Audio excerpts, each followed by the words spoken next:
Welcome to easy tips kitchen. ഇന്ന് തയ്യാറാക്കാൻ പോകുന്നത് ഒരു ബ്രെഡ് കട്ട്ലറ്റ് ആണ്. അപ്പോൾ ഇതെങ്ങനെ തയ്യാറാക്കുന്നത് നോക്കിയിട്ട് വരാം.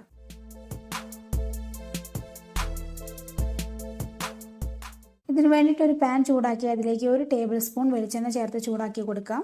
ശേഷം ഇതിലേക്ക് 1/4 ടീസ്പൂൺ ചെറിയ ജീരകം ഇട്ടിട്ട് പൊട്ടിച്ചെടുക്കാം.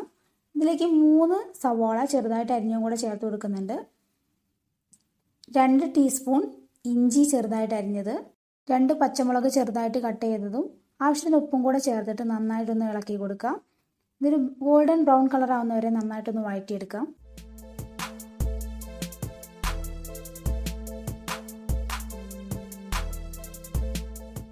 ശേഷം ഇതിലേക്ക് 1/4 ടീസ്പൂൺ കുരുമുളക് പൊടി, 1/4 ടീസ്പൂൺ ഗരം മസാലപ്പൊടി, 1/2 ടീസ്പൂൺ മഞ്ഞൾപ്പൊടി ഇവയെല്ലാം കൂടെ ചേർത്തിട്ട് 2-3 മിനിറ്റ് ചെറിയ തീയിലൊന്ന് വഴറ്റിയെടുക്കാം. ആ പൊടികളുടെ ഒരു പച്ചമണം മാറി കിട്ടിയാൽ മതി. ശേഷം ഇതിലേക്ക് 8 പീസ് ബ്രെഡ് ചേർത്ത് കൊടുക്കുന്നുണ്ട്. ബ്രെഡിൻ്റെ സൈഡിലുള്ള ആ ബ്രൗൺ കളറുള്ള പാർട്ട് ഒഴിവാക്കിയിട്ട് വേണം എടുക്കാൻ വേണ്ടിയിട്ട്. നന്നായിട്ടൊന്ന് മിക്സാക്കി കൊടുത്ത ശേഷം ഇതിലേക്ക് പുഴുങ്ങിയ ഉരുളക്കിഴങ്ങ് ചേർത്ത് കൊടുക്കുക. ഒരു 3 ഉരുളക്കിഴങ്ങ് പുഴുങ്ങിയെടുത്തിട്ടുള്ളതാണത്. ഉടച്ചിട്ട് വേണം ചേർത്ത് കൊടുക്കാൻ വേണ്ടിയിട്ട്. ഇനി ഇതിലേക്ക് 1 ടേബിൾ സ്പൂൺ മല്ലിയില, 1 ടീസ്പൂൺ കറിവേപ്പില ചെറുതായിട്ടൊന്ന് കട്ട് ചെയ്തത് ചേർത്ത് കൊടുക്കുന്നുണ്ട്. നന്നായിട്ടൊന്ന് മിക്സ് ചെയ്ത് കൊടുക്കാം. ഒരു 3-4 മിനിറ്റ് ഇങ്ങനെ തന്നെ വേവിച്ചെടുത്ത ശേഷം നമുക്ക് ഇറക്കി വയ്ക്കാം.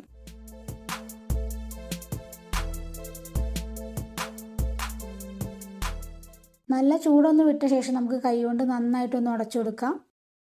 ഇതിപ്പോൾ ഇവിടെ റെഡി ആയിട്ടുണ്ട്. ഇനി ഇതിൽ നിന്ന് കുറച്ച് എടുത്തിട്ട് നമുക്ക് കട്ട്ലറ്റിൻ്റെ ഷേപ്പിലാക്കണം. അതിന് ആദ്യം തന്നെ കയ്യിൽ കുറച്ച് ഓയിൽ തടവുക. എന്നിട്ട് ഓരോന്നായിട്ട് കട്ട്ലറ്റിൻ്റെ ഷേപ്പിലേക്ക് ആക്കി കൊടുക്കാം.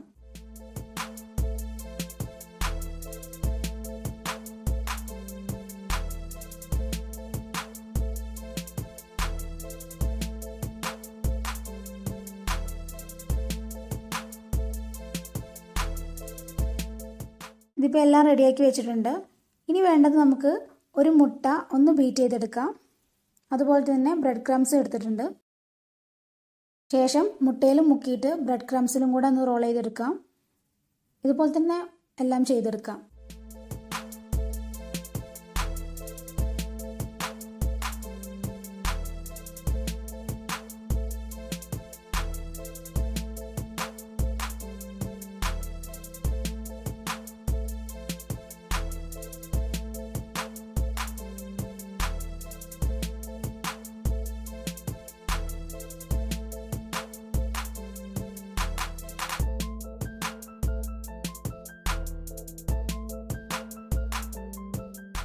ഇനി ഇത് ചൂടായിട്ടുള്ള എണ്ണയിലിട്ടിട്ട് നമുക്ക് പൊരിച്ചെടുക്കാം. സൺഫ്ലവർ ഓയിലാണ് ഞാനിവിടെ ഉപയോഗിച്ചിട്ടുള്ളത്. ഒരുപാട് സമയമൊന്നും എണ്ണയിൽ നിൽക്കേണ്ട ആവശ്യമില്ല, പെട്ടെന്ന് തന്നെ മുരിഞ്ഞു കിട്ടും.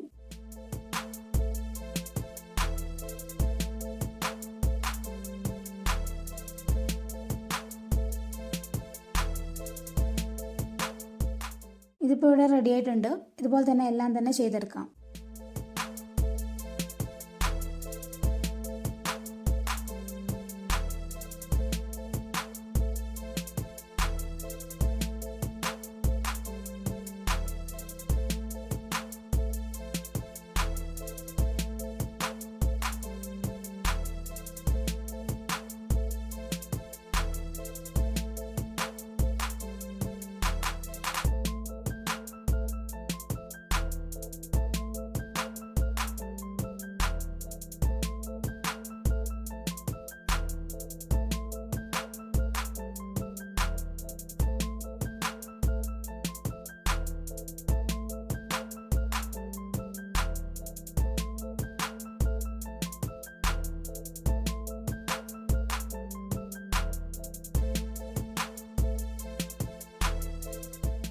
വളരെ പെട്ടെന്ന് തന്നെ തയ്യാറാക്കി എടുക്കാൻ പറ്റുന്ന ഒരു കട്ട്ലറ്റാണിത്.